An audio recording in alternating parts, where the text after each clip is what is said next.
everybody, my name is Kelly Godzak and I am the main village director at Camp Echo Lake.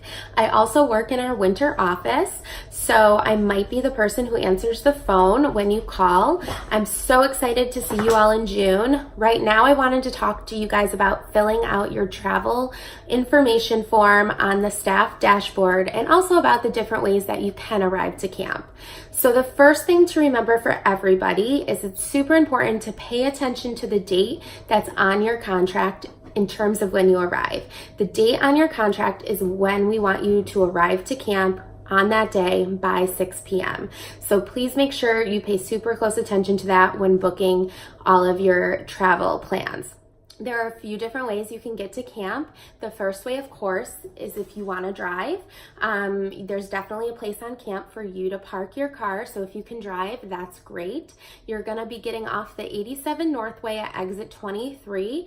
We are just a few miles off the exit, so it's pretty easy to find camp. You're going to want to put 177 Hudson Street, Warrensburg, New York in your GPS. Some of the apps have 177 Hudson Street come up as 177 Golf Course Road. Either of those addresses will work. So that's where you're going. When you get to camp, you're gonna wanna enter camp through the main entrance, which is where there's big wrought iron fences, and you'll see the Echo Lake logo on the front of the fence.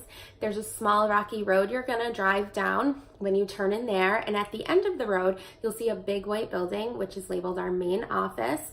There's a little area for you to park your car there. So go ahead, park your car, head on into the main office. There'll be people there that are super excited to greet you. They'll give you all the information you need. They'll let you know what cabin you're gonna be in for staff orientation.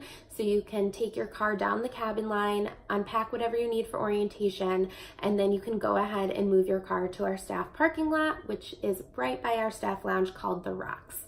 So you'll get all of that information when you check in. No need to worry about that. Another way to get to camp is by bus or by train. So if you're taking a bus or a train, what you're gonna do is book to Albany, New York. So there's Greyhound buses and mega buses that run from New York City. It's super important to indicate what you're gonna be on, the Greyhound or the mega bus, on your arrival form. And also for the mega bus, it has a couple different drop-off locations in Albany. So please make sure you pay attention to what your drop-off location is and to put that as well on your arrival form so we know where to pick you up from. The Greyhound bus actually can run all the way from New York City and stop in Albany, and then you could actually get on another bus that would take you all the way to Warrensburg. So if you do book your trip to Warrensburg on the Greyhound bus line, that's totally fine. It will pick you up right down the road from camp. So again, please make sure to indicate, what bus you'll be on, what time it will be arriving, and we'll make sure somebody is there to get you. If you do have any questions about that, please feel free to reach out to camp and we're happy to help you with that.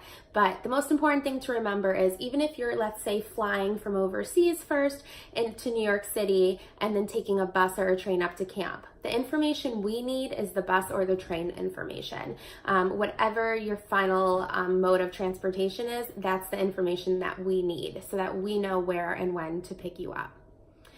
If you are a first-year international cabin specialist, support staff member, or activity specialist, and you are arriving on June 13th, there will be a bus to pick you up in New York City. You should have, or you will be, receiving a specific email about this, about where to meet the bus and what time on that date. So please be on the lookout for that. If you're unsure if you're somebody who falls into that category, again, please reach out to camp and we will help clarify that for you as well. We do have some questions that have come in already from staff members in terms of arriving to camp and filling out your arrival form, so I just wanted to go through a few of those. The first question is, what if my travel plans are delayed? So do not get panicked about that. If your travel plans are delayed, we obviously know things don't always go as planned. So please make sure you have our camp phone number. It's 518-623-9635. Save it in your cell phone.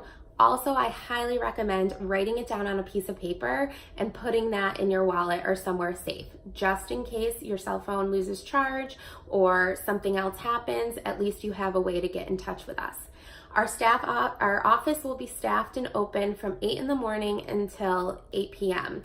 on our staff arrival days. So please first call the main office directly so you can talk to somebody directly in the office, and just let them know, and keep them up to date if there's a delay or anything like that.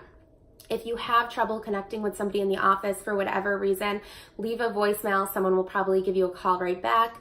And if you don't hear from somebody right away, you can always email one of us, or you can always post to our staff Facebook group to be like, hey, I just left a voicemail. My bus, my train, whatever is running a little bit late, and somebody will know to get in touch with you that way. So please, again though, just have our phone number on hand for when you're traveling. We want to make sure you get here safely and as soon as possible. Another question that people have is, can I arrive early? So no, we ask that you stick to your arrival date. We want to make sure that we have your cabin ready for you for orientation, and space, set up and ready to go for you. So we ask that everybody sticks to the arrival date that's on their contract for your arrival. Another question, do I need a car? So if you do have a car and you're bringing it to camp, again, that's totally fine. That's great. If you, for whatever reason, don't have a car, obviously if you're coming overseas, you wouldn't have a car, that's no problem at all too. We have staff shuttles that run during orientation to take you to Walmart to get any necessary items you may need. You are walking distance from the town of Warrensburg, so you can go on your time off to the shops there, and there's a pharmacy there. And we also provide staff shuttles throughout the summer into Lake George on days off. So you'll still be able to get off camp and, do your own thing and hang out or stay in that area if you want to. Also, typically there's enough cars on our days off that staff members are wonderful at making sure everybody has a spot in a car and is able to get where they need to go. So a car is not necessary. And then finally, the last question, what happens at the end of camp in terms of travel? So we don't ask for any of that information yet. We know some of your travel plans might even change when you make some great friends at camp and maybe you want to travel with them at the end of camp. So the last week of camp, we will have sign-up sheets in our main office.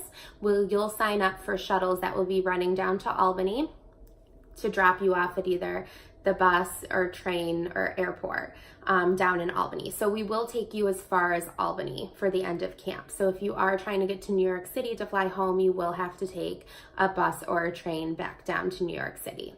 But we don't need to worry about that yet. We won't ask for that final information until the final week of camp. So if you do have any other questions in regards to getting to camp and traveling, please feel free to call at the office or email any of us. We're happy to help you out, and I'm so excited to see you all this June.